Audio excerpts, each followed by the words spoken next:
Hi everybody, welcome back to my channel on Feynman integration. Today we're going to be looking at that integral.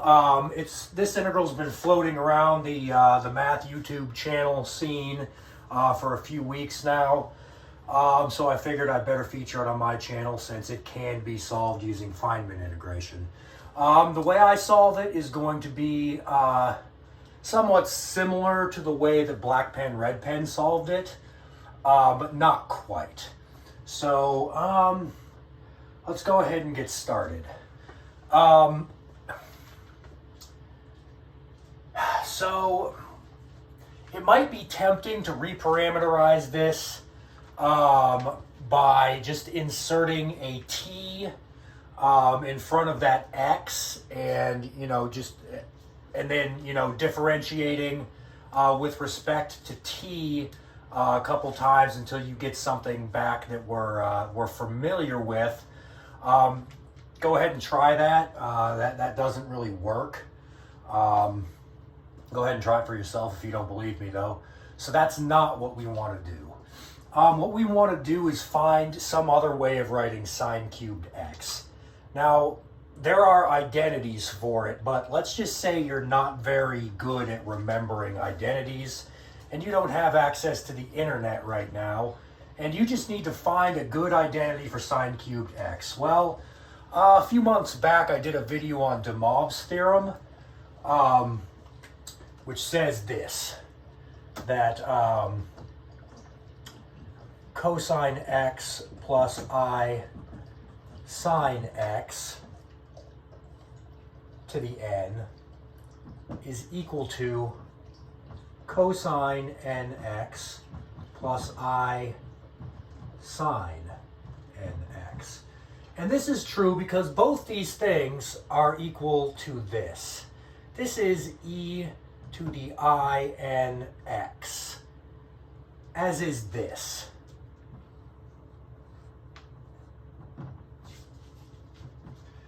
Because if you remember Euler's formula, e to the I something is equal to cosine of that something plus I sine of the something. And this can be written, e to the INX can be written like this. E to the INX can be written like that, which is basically this form, or it can be written like this, e to the IX to the n. So either one of those ways is an appropriate way to write that. You can see this one more closely resembles this form, and this one more closely resembles this form. But the punchline is that this is true.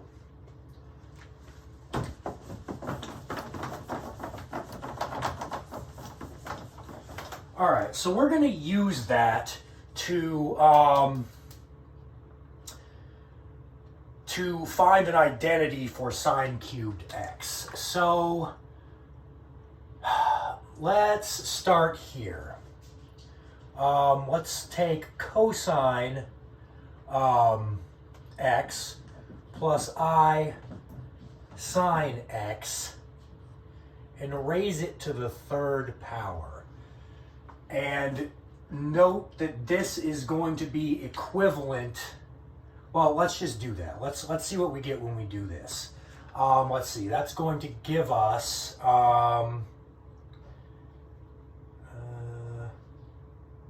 well, first of all, we'll set this equal to cosine of 3x plus I sine of 3x. Using de Moivre's theorem, that is true. All right, so now let's expand this part out. So what's that going to give us? That's going to give us cosine cubed x plus, let's see, we're raising it to the third power, so we got 1, 1, 1, 1, 2, 1, 1, 3, 3, 1. So that's going to be plus 3i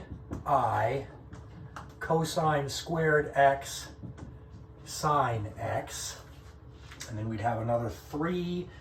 That would be minus 3 cosine x sine squared x. And then finally let's see, that's going to be I sine x cubed So it'd be a negative I sine cubed x. Negative I sine cubed x. And this is equal to this. So now if we match up, here I'll write that. This is equal to this. Okay, so now we just match up our real and imaginary terms and they will be equal also. In other words, the imaginary part of this is going to equal the imaginary part of this. So what do we get if we use that fact? We will have that sine of 3x is equal to, well, let's see, this is an imaginary. This is imaginary right here. So that's going to be 3 cosine squared x sine x minus sine cubed x. All right. Well, we're interested in sine cubed x, so let's see, rearranging this a little bit would give us that sine cubed of x is equal to 3 cosine squared x sine x minus sine of 3x. All right. Okay, so what would happen if we rewrote our integral using this fact? Well, we would get this, that I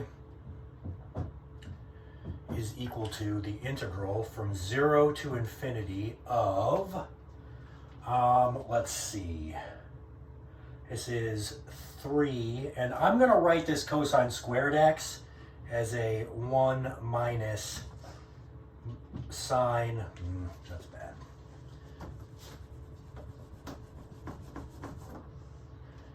One minus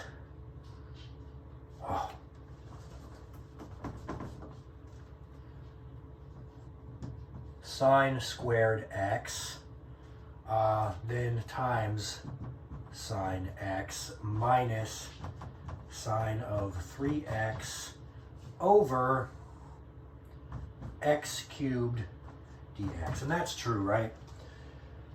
Because this part is equivalent to this, just using the identity that 1 minus sine squared x is equal to cosine squared x. And this whole thing is equal to this. So that's a true statement right there. So now let's rewrite it even a little bit more, and we'll break it up into its separate parts.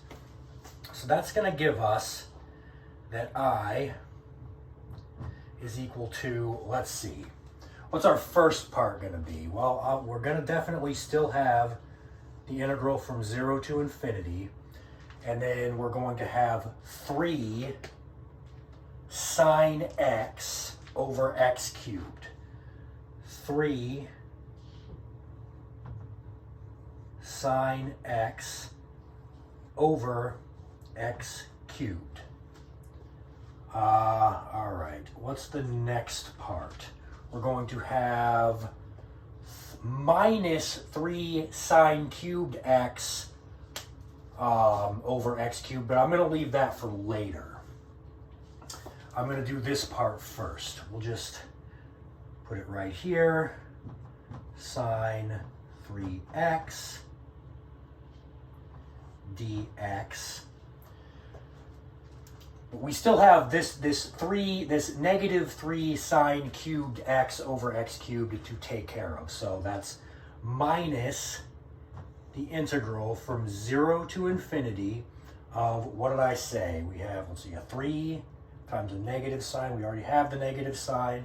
So that's just going to be sine cubed x over x cubed dx. Notice that this is exactly, I forgot the 3. All right, 3, yep, minus, yeah, this is exactly 3i.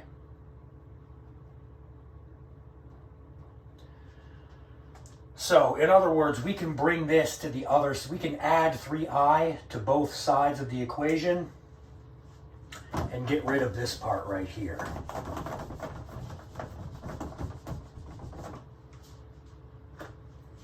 By making this a 4i and then dividing both sides by 4 to give us 1/4.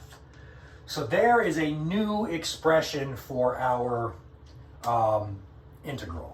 So I'll copy that down over here. So I is also equal to the integral from 0 to infinity 1/4 the integral from 0 to infinity of, let's see, 3 sine x minus sine 3x over x cubed dx.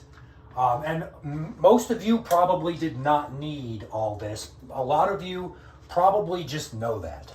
A lot of you probably recognize that sine cubed x is equal to 3 sine x minus sine. I'm sorry. A lot of you probably just know this. But if you're not good at memorizing stuff, you can always use de Moivre's theorem to come up with different types of trigonometric identities.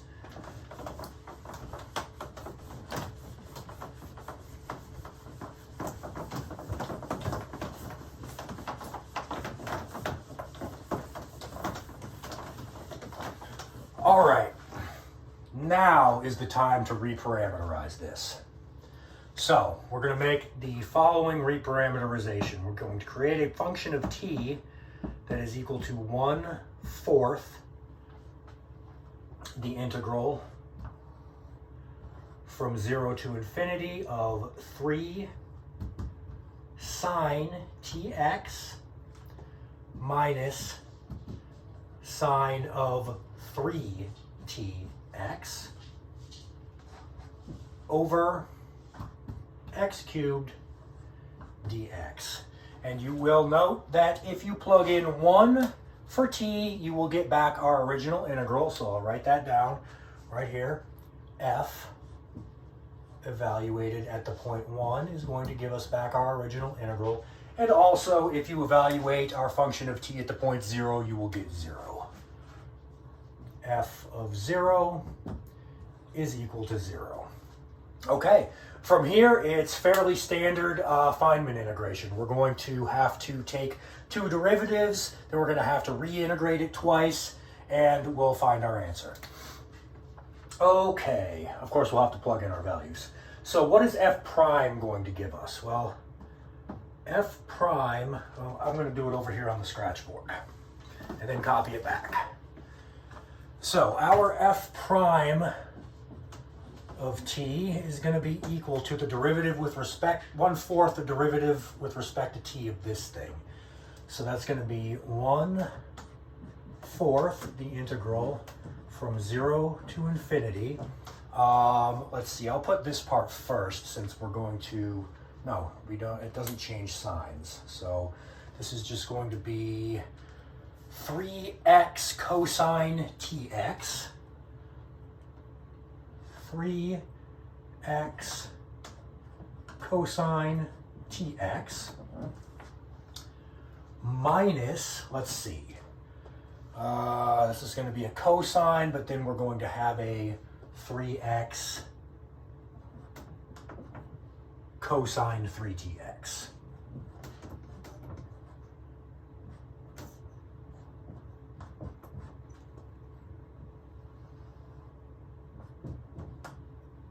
Over x cubed dx. Did I do that right? Yep, derivative of sine is cosine.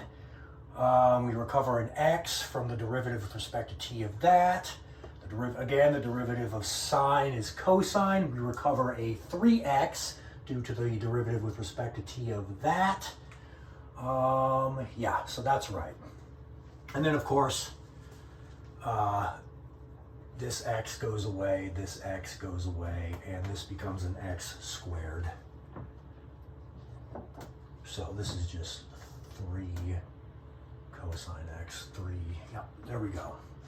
All right, Also, we're going to go ahead and bring out this 3 because we have a common factor of 3 in that numerator. So this will just become a 3/4. Now, is that how I want it? Yes, that's how I want it. So we'll just copy that over. F prime of t is equal to 3/4 the integral from 0 to infinity of cosine tx minus cosine of 3tx over x squared dx. Okay, let's get rid of this.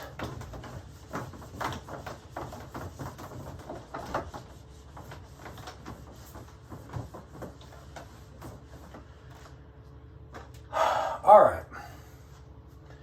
So we need to take another derivative, but first let's notice that f prime at 0 is going to give us 0. F prime at 0 is equal to 0. All right. So let's take f double prime. F double prime of t. We're still going to have this 3/4, and of course we'll still have the integral from 0 to infinity. All right, we're going to switch the order of these so that the positives come first. Let's see, the derivative with respect to t of this cosine 3tx, well, we're going to have, it's going to be sine. And we will recover a 3x from our derivative of the inner function. And then that is still, the inner function is still 3tx. Let me rewrite that. A little bit more clear. So what did I say?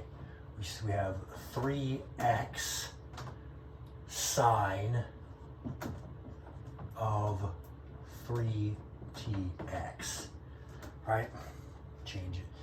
This changes to sine, but the negative of it, we have the 3x, and the inner function is still 3tx, so that's right.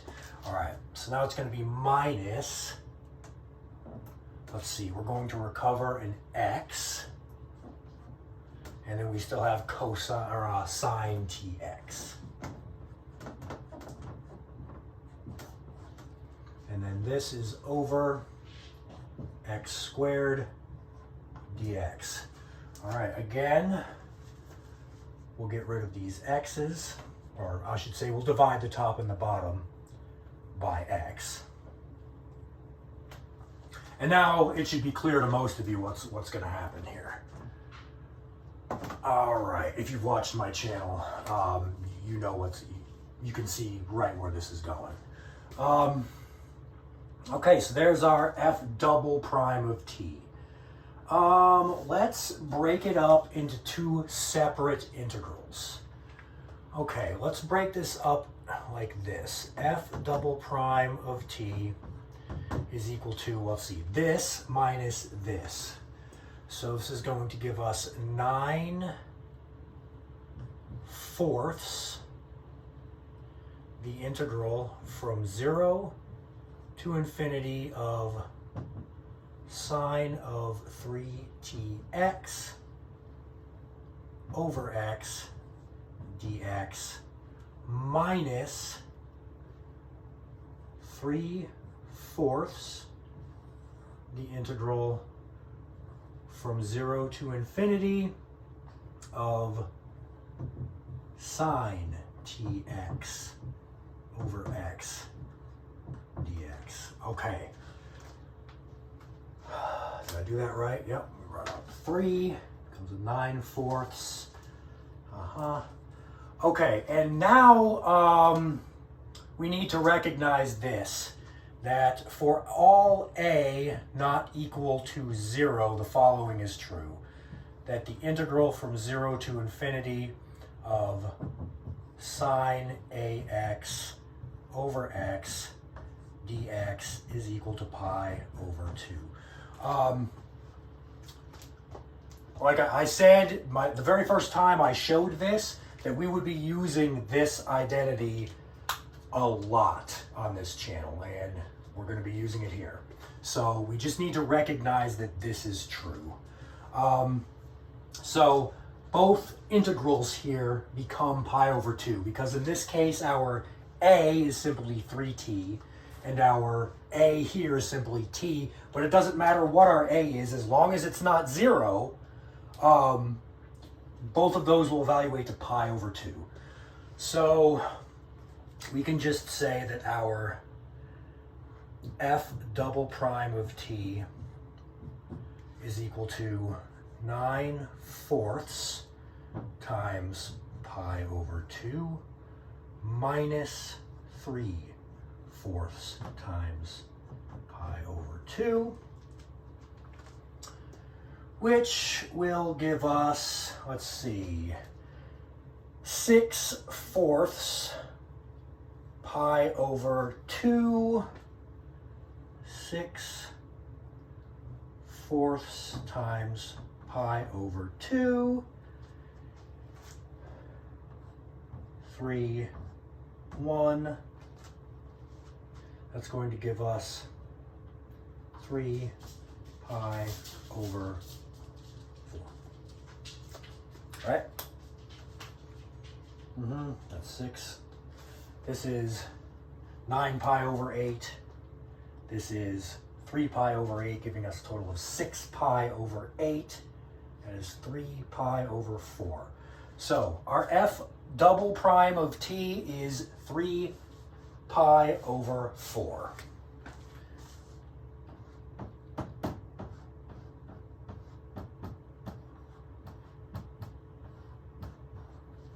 All right.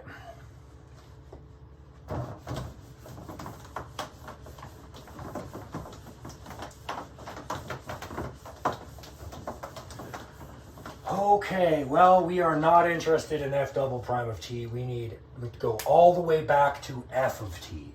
So, integrating both sides with respect to t, we're going to get that f prime of t is equal to 3 pi over 4 times t plus c. Well, we know that f prime at 0 is equal to 0. That will give us 0 is equal to 0 plus c. C is equal to 0. So this is our final expression for f prime of t. Integrating both sides again with respect to t will give us our f of t. So f of t is equal to the integral of this thing. That's going to be 3 pi over 4 times t squared over 2, and that is equal to 3 pi over 8 times t squared plus c. All right. 2 times 4 is 8. Yep, that's correct. Again, we need to get rid of that c. We already noted that f at 0 is equal to 0. That's going to give us 0 is equal to 0 plus c. Again, our c is 0. So, our f of t is equal to 3 pi t squared over 8.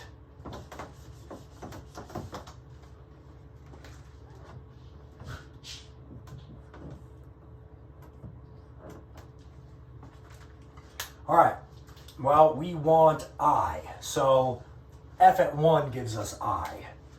So I is equal to, well, 1 squared is 1, so it's just 3 pi over 8. There you go. Hope you enjoyed that.